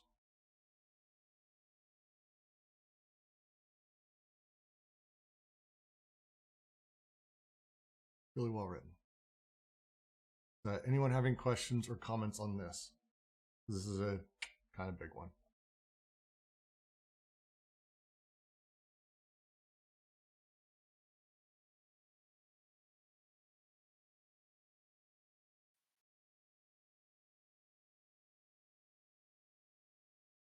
The lines in here that are really important is we're starting to get into the distinction between molecular and molar. If you're new to the book, you're new to the reading, it's been said a few times, you probably heard me or other people here talk about it, the molar and the molecular, the way that we think about things. This paragraph is talking about if we get to the point where we think that there is meaning or that we have the function of the machine itself, we probably haven't gone far enough, because the desiring machines, the organization of them is the machine. It's not that a single symbol might be it. It's that we have this large network of partial objects and other items. What machine assembles things in such a way is a better way to think about how the unconscious functions. What kind of flows and breaks in the flows in relation to other breaks and other flows? A great way to phrase it. Postgird says, I feel this is a silly question to ask at this point. No such thing. Why doesn't the BWO have organs? This passage in particular makes it feel like it can have organs, albeit not organs like we'd have them. The BWO doesn't have organs. Forget the organs. Organs are desiring machines. Desiring machines operate and do stuff. They have desire. They're not neutral. They're not they're not on their own. They're doing out. They're trying to make connections. They're trying to set it up. The body without organs is the element that things are recorded upon. It doesn't have desire itself. It doesn't have a goal or a thing. It just has sort of an essence, a shape, if you want to say, a setup. The organs that it does have form that it talks about here. Oh, Ben nails it. In chapter 1 on the disjunctive synthesis, it does get into the meat of this.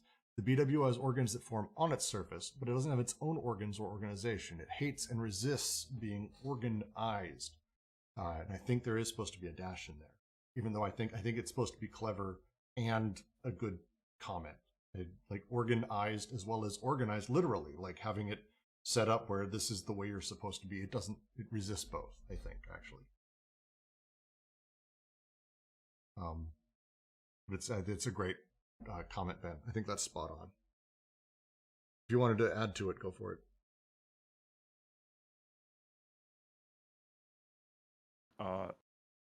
like it would no longer be the productive unconscious, the thing over which the decoded flows can move naturally if it had its own like organization.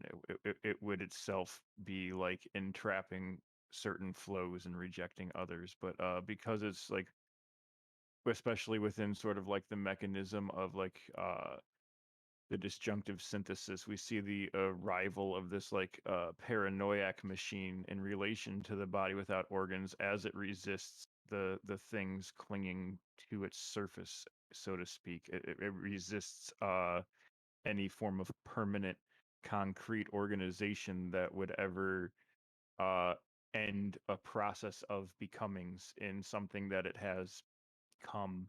Like it resists the like the axiomatic finality of being organized with the creates the forces. That's careless wording. It employs the forces of anti-production to that end.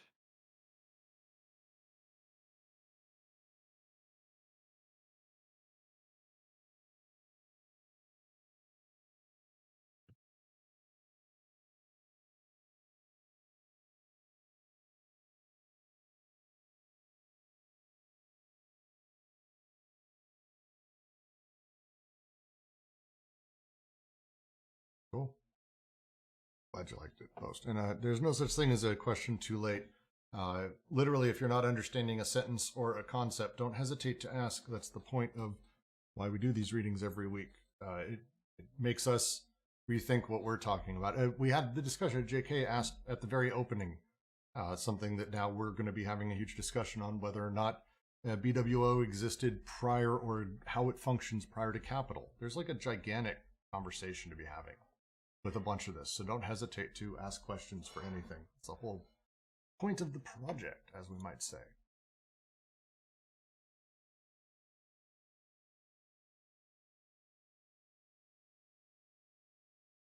All right. I will continue. Analyzing the symbolism of the forked branch among the Ndimbu, Victor Turner shows that the names given to them form a part of a chain that mobilizes the species and the properties of the trees from which the branches are taken, as well as the names of these species in turn, and the technical procedures with which they are treated. Selections are made from signifying chains no less than from material flows.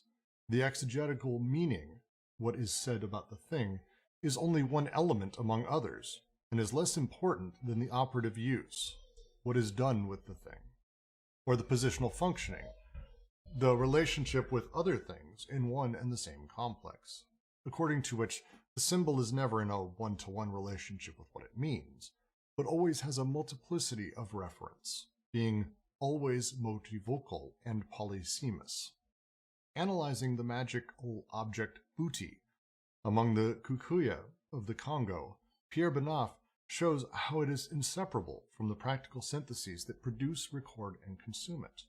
The partial and nonspecific connection that combines fragments from the body of the subject with those of an animal, the inclusive disjunction that inscribes the object in the body of the subject and transforms the latter into man-animal. The residual conjunction that causes the residue to submit to a long voyage before burying or immersing it. If present-day ethnologists are again evincing a lively interest in the hypothetical concept of the fetish, this is unquestionably due to the influence of psychoanalysis. Is there a paragraph break on this page? Is that just my version? Anyone? I just don't want to make sure I'm not going to just blow through 3 or 4 pages. I think it keeps going till 183. All right. But it would seem that psychoanalysis offers them just as many reasons for doubting the notion as it offers for attracting their interest. For psychoanalysis has never said phallus Oedipus castration more often than apropos of the fetish, while for his part the ethnologist senses that there is a problem of political power and economic and religious force inseparable from the fetish, even when its use is individual and private. Hair, for example, the rituals of hair cutting and coiffure. Is there any interest in referring these rituals to the phallus's entry as signifying the separate thing, and in everywhere re-encountering the father as the symbolic representative of the separation? Wouldn't this be tantamount to remaining at the level of what it means? The ethnologist finds himself before a flow of hair, with the breaks in such a flow, and with what passes from one state into another through the break. As Leach says, hair as a partial object, or as a separable part of the body, does not represent an aggressive or separate phallus. Hair is a thing in its own right, a material part in an aggressing apparatus, in a separating machine. Once again, it is not a question of knowing if the essence of a ritual is sexual, or if it is necessary to take into account political, economic, and religious dimensions that would go beyond sexuality. So long as the problem is put in this manner, so long as a choice is imposed between libido and numen, the misunderstanding between ethnologists and psychoanalysts can only be aggravated, just as it continues to grow between Hellenists and the psychoanalysts apropos of Oedipus. Oedipus, the club-footed despot, who clearly invokes an entire political history that brings into conflict the despotic machine and the old primitive territorial machine, whence derive both the negation and the persistence of autochthony, brought into clear relief by Levi Strauss. But this is not enough to desexualize the drama. On the contrary, in reality, it is a question of knowing how one conceives of sexuality and libidinal investment. Must they be referred to an event or to something that is felt, which remains familial and intimate in spite of everything, an intimate Oedipal feeling even when it is interpreted structurally on behalf of the pure signifier? Or rather, is it necessary to open sexuality and libidinal investment onto the determinations of a socio-historical field, where the economic, political, and the religious are things that are invested by the libido for themselves, not the derivatives of a daddy-mommy? In the first instance, one studies large molar aggregates, large social machines, the economic, the political, etc., and this entails searching for what they mean by applying them to an abstract familial whole that is thought to contain the secret of the libido. In this way, one remains in the framework of representation.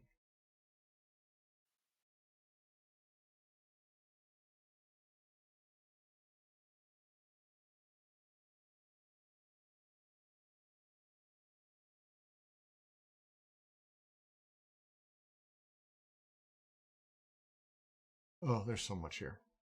That was a lot. I hate when they do 3-page paragraphs. This may be the part where we all stop, stretch, stand up. I am one paragraph away from the ending of this, so we're doing this today. I'm not spending another week on this section. I want to get to territorial representation and push through this because last time 3.4 we did 5 sessions on, and I have no interest in doing that again. None. So let's do our best. Oh God, where do I even start with this one? Look, I'll ask. Who's got a question?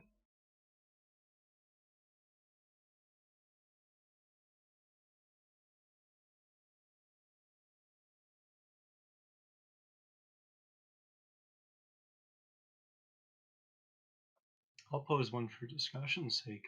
What do you guys make? I thought this was one of the most fascinating lines. What do you guys make of the sentence?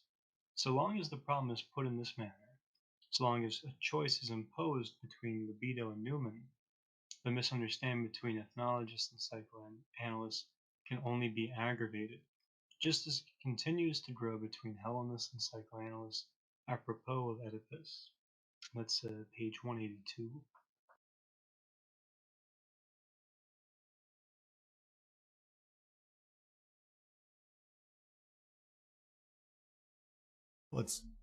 So what is the difference between numen and voluptus? It's numen and voluptus and libido with 3. What is the underlying difference between numen and libido? I'll ask that because I think that's the part that really will help understand this. Yeah, that would be desire in the first synthesis versus the second. So libidinal desire would be the first synthesis, right? So connections and disconnections and all. Whereas second Newman is synthesis- recording. And distribution.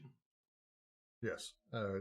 We might say meaning production. Yeah, especially as function, 100% there. Whereas libido is not a step below that. Sounds wrong, but there's no goal of libido. Libido isn't attached to a thing or a representation or any elements that Newman would be. Newman is creating those, so essentially generating symbology, generating meaning, and generating these elements. So to me, the point that they're driving here with the line, the problem put in this manner, the choice imposed between libido and Newman, you have a choice. Is it that this is the base underlying reality of what a person wants, or that this is representations that a person's driving at? The misunderstanding between these gets put. And Oedipus, the club-footed despot, who clearly invokes an entire political history that brings into conflict the despotic machine and the old primitive territorial, like all of this history, all this stuff, like this doesn't desexualize, this doesn't remove libido, desexualize the drama, remove connecting, disconnecting. This doesn't, put us in a good place. On the contrary, in reality, it is a question of knowing how one conceives of sexuality and libidinal investment. And then they go on to talk through essentially how we are staying within Newman. We're staying within representation. We're not talking about, like we're forcing people to choose one or the other rather than seeing how they're connected or how they produce each other. Kind of.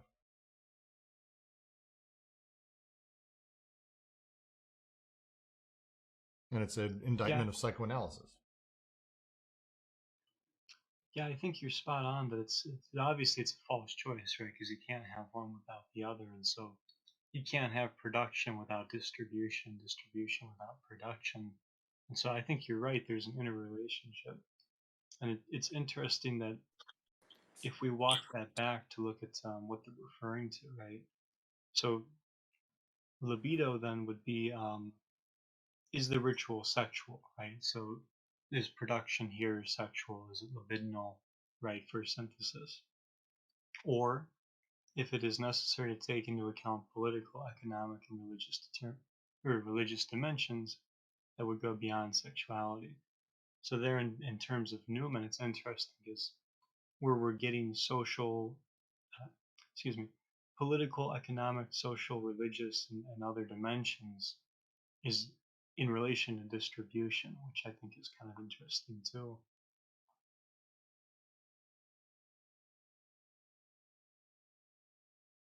Yeah, and this is a critique of the psychoanalytic concept of going back through history and saying, we only care about what is the meaning, not what it produces, not what is produced, but literally what is the meaning, which means no matter what you do, you can drive through and have these discussions, but this entails searching for what they mean, applying them to abstract familial whole that is thought to contain the secret of the libido, but you're still staying within the framework of representation. You're still dealing with large full bodies, and I'm going to try not to bring logic of sense into this because it's all I can think about now when we're talking about representation is his entire discourse on representation and how sense operates. But this is a condemnation of that alongside Guattari fully.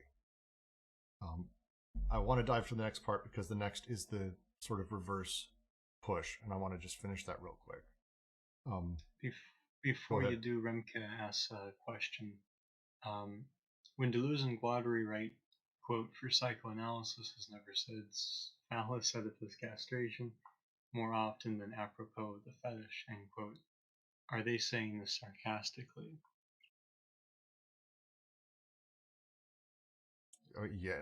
Yes. To me, yes.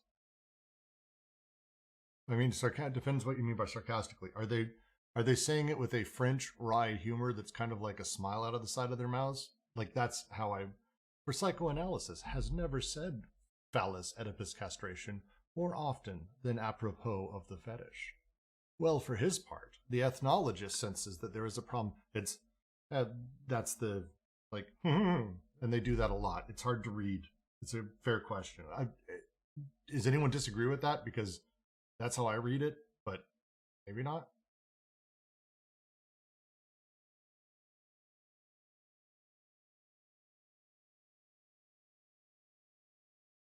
Yeah, I'm trying to find the quote. Oh, here it is. Top 182.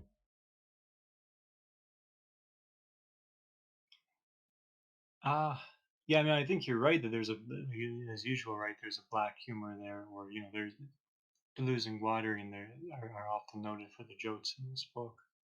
So yeah, I think there is something of a prodding there for sure.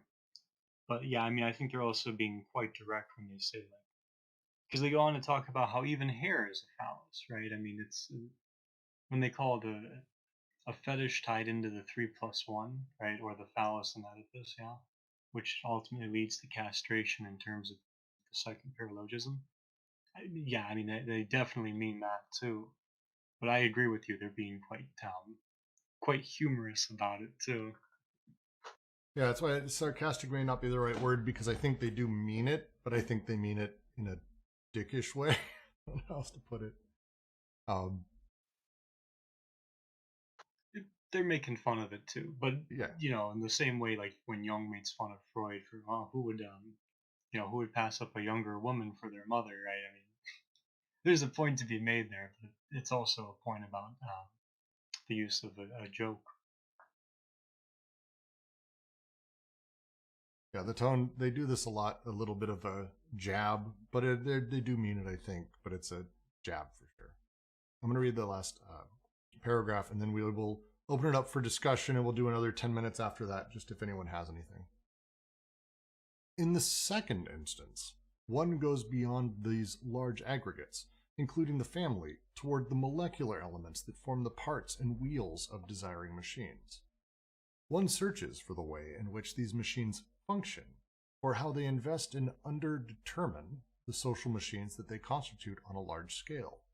One then reaches the regions of a productive, molecular, micrological, or microphysical unconscious that no longer means or represents anything. Sexuality is no longer regarded as a specific energy that unites persons derived from the large aggregates, but as the molecular energy that places molecules' partial objects, libido, in connection. It organizes inclusive disjunction on the giant molecule of the body without organs, human, and that distributes states of beings and becoming according to domains of presence or zones of intensity, voluptus. For desiring machines are precisely that, the microphysics of the unconscious, the elements of the micro-unconscious, but as such, they never exist independently of the historical molar aggregates of the macroscopic solar formations that they constitute statistically. In this sense, there is only desire and the social. Beneath the conscious investments of economic, political, religious, etc. formations, there are unconscious sexual investments, micro-investments, that attest to the way in which desire is present in the social field and joins this field to itself as the statistically determined domain that is bound to it. Desiring machines function within social machines as though they maintained their own regime in the molar aggregates that they form at the level of large numbers. Symbols and fetishes are manifestations of desiring machines. Sexuality is by no means a molar determination that is representable in the familial whole. It is the molecular determination functioning within social and secondarily familial aggregates that trace desire's field of presence and its field of production. An entire, non-Oedipal unconscious that will only produce Oedipus as one of its secondary statistical formations, complexes, at the end of a history bringing into play the destiny of social machines, their regime compared to that of desiring machines.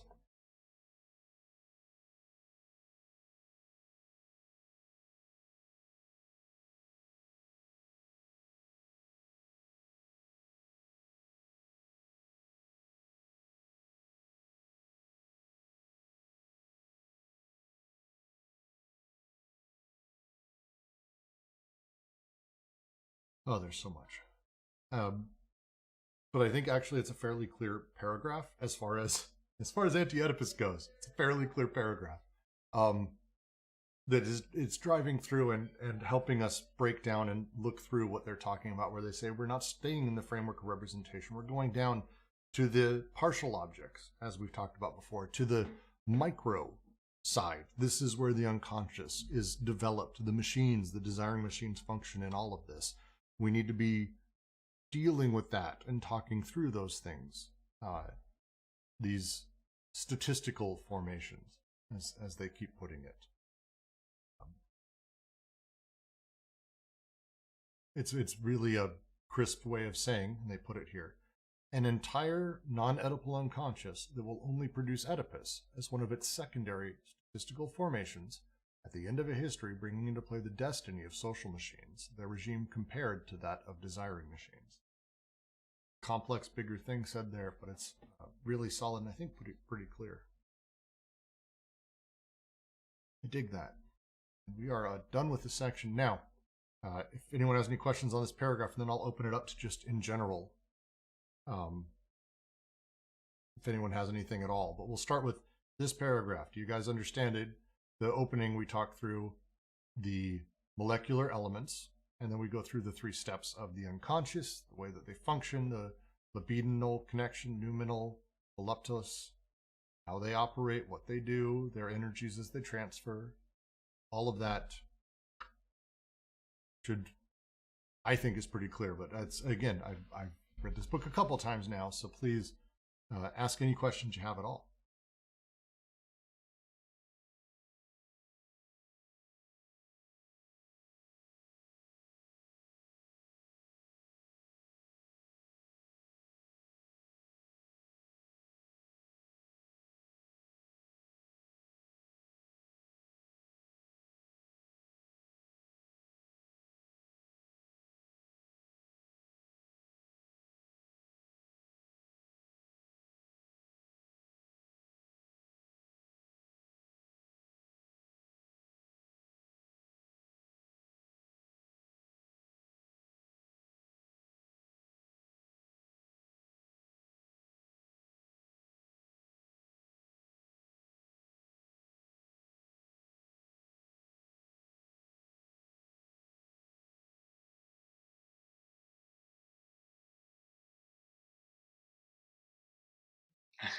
This is worth reading. I won't read. I don't want to embarrass the fellow, but someone was wondering if maybe this is a criticism of the Bolsheviks. I mean, they have a few other places where they're pretty directly critical of the Bolsheviks. I think this is a critique of a lot. Like, this is a critique of a lot. It is basically the critique of staying at the place of representation, of not trying to figure out how do those representations get created? How do we attach to them? Why do we attach to them? The idea of what things mean or how things should mean. But instead talking about what is production, how does production work, and why are we not something that is also produced? These questions are throughout this book. I mean, both of their works in general. But this specific section very much is about getting beyond these aggregates, these ideas, these concepts of mommy, daddy, and things like that, and saying, cool, we've got that. That's good, cool. These are the symbols. You're playing in representation. Now, tell me what makes those up. What is the thing that actually is the set of coordinates that create that representation? And the machine that is, daddy, for example. What is the network of things? They give the example a little bit earlier, but Deleuze does it a great deal when they're discussing Proust, for example, who does just ridiculous connections between items and objects and all sorts of things that become very vivid, but are essentially this constellation of partial objects that somehow become representative of father or woman I love or whatever it may be. This is the thing that they're getting at, is going beyond just, oh yeah, no, it's dad. It's like, no, what are the things that make up the machine that is dad? And let's break those down and find those pieces and continue to break and break and break. Find out where the desire is produced and how.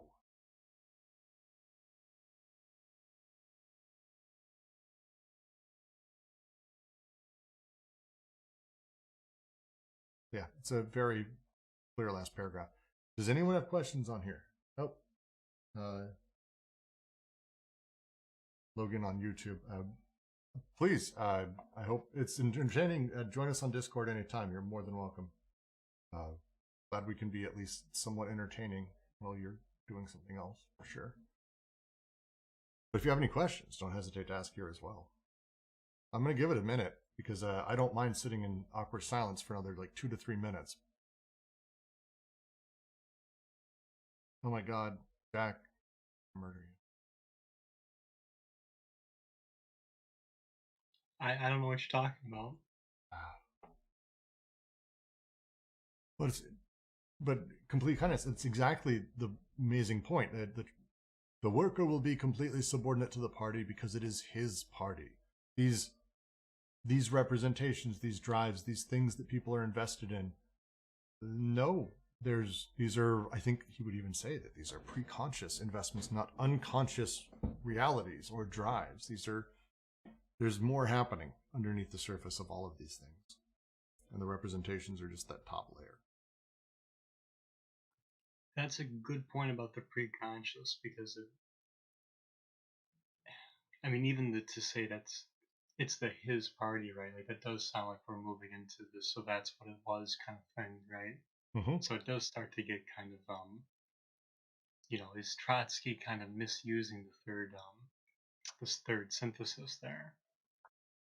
I have a picture of like a 5-year-old, like next to Trotsky going, and I helped. Like, it's like, no, it's just for some reason the picture I have in my head like a Steakums commercial. And that's how you know I'm an old person, is that reference, actually. I'd like to endorse a server-wide project to use Steakums and other commercials to explain Trotsky. 1980s American commercials to explain Trotsky, I think, would be actually kind of pretty amazing. But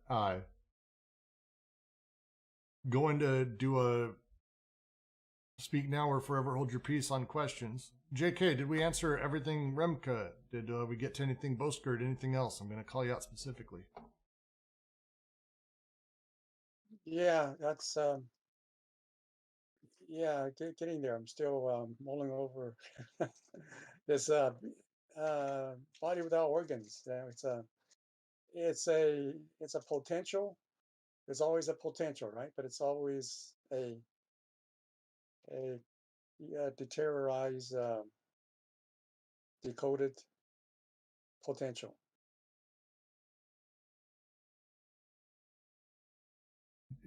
Yes. Oh, there is so much I want to say back, but we have a recording, and I will find it and link you to it. I'll at you in this chat, where we did 2.5 hours describing what the BWO was. Do you remember this, Jack and Ben? And Ken was there too. Yeah. I remember nothing past yesterday. Yeah, I'm pretty much. That was long. This was in November, and I will link that to you, JK, and you can hear us attempt our best to try to describe this, because this is not easy. And my rule was even that we can't go with anything from 1,000 Plateaus, which I've now passed beyond that because I was trying to keep it on the first book when we were there. It's a lot, and it's complex. It's deeply complex. But I'll link that too. It's a good one. All right, thank you. I'll look into it. Thank you. Brooks, what is this text you have up? The Deleuze and Guattari's Anti-Oedipus. Which one? Where it says forms of surplus value encoding. Oh, this is Holland's introduction. Oh, cool. Thanks. How do you see that? What is streaming? I don't know. It's just switching sometimes. Well, that's wonderful and broken. Yeah, so Eugene Holland's take on Anti-Oedipus I've really found to be helpful, and I reference it a lot when we're having sort of moments like this where I'm not totally confident in some of the things I'm being asked, and kind of going back and going through it. So I adore Holland. I've actually written him a couple times and told him so. He's very kind, very, very kind man. But so that's all that. I can post the PDF. It's somewhere in here as well. I think with that, I'm going to go ahead and close out today. Thank all of you very much for coming.